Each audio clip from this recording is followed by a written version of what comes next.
Good afternoon, I'm Raylene Ramsey. This is your afternoon news fix for Monday, the 2nd of March. Turmoil in the Middle East as countries are drawn into the US and Israel's aggression against Iran, aiming to obliterate its nuclear program and topple its regime.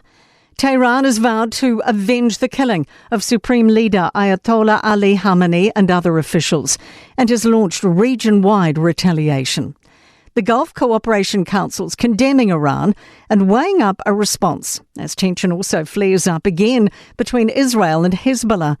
UK Prime Minister Keir Starmer's granted the US permission to use their military bases in Britain's best interests. To prevent Iran firing missiles across the region, killing innocent civilians, putting British lives at risk and hitting countries that have not been involved. The Deputy Prime Minister says he supports the US and Israel's attack, but agrees debate should be had on whether it was justified. Prime Minister Chris Luxon and Foreign Minister Winston Peters yesterday released a statement strongly condemning Iran after it retaliated. Former Prime Minister Helen Clark calls that disgraceful, saying the government knows full well international law has been breached. David Seymour says she raises a fair question. Who decides someone's so bad it's okay to go in guns blazing? Why can't a China or a Russia make the same judgment according to their values? The White House has suggested the conflict could run for 4 weeks. And the airspace is closed above UAE and Qatar, and oil prices have immediately risen. Criticism of the Bay of Plenty's opioid treatment service over a man dying after being rapidly cut off from methadone.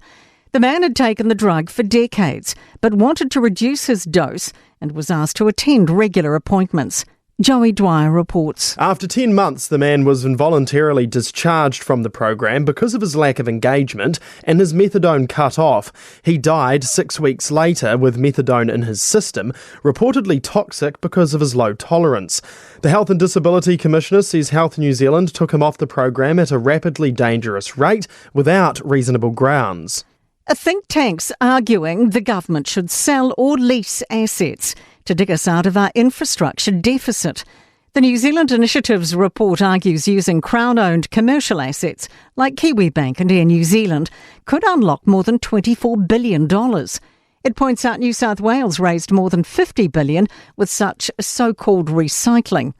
Initiative Chair Roger Partridge says it could work hand in hand with the Infrastructure Commission. So the money then can only be spent on the menu of items that have been independently reviewed and certified.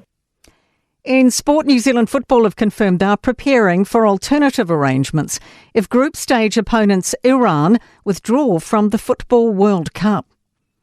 Irish golfer Shane Lowry is contemplating how he blew a first individual win on the PGA Tour in 6.5 years.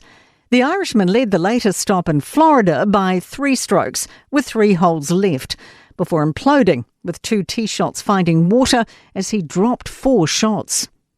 And Wayne Pivac has been appointed the new coach of Italian club Benetton on a 2-year deal beginning in June.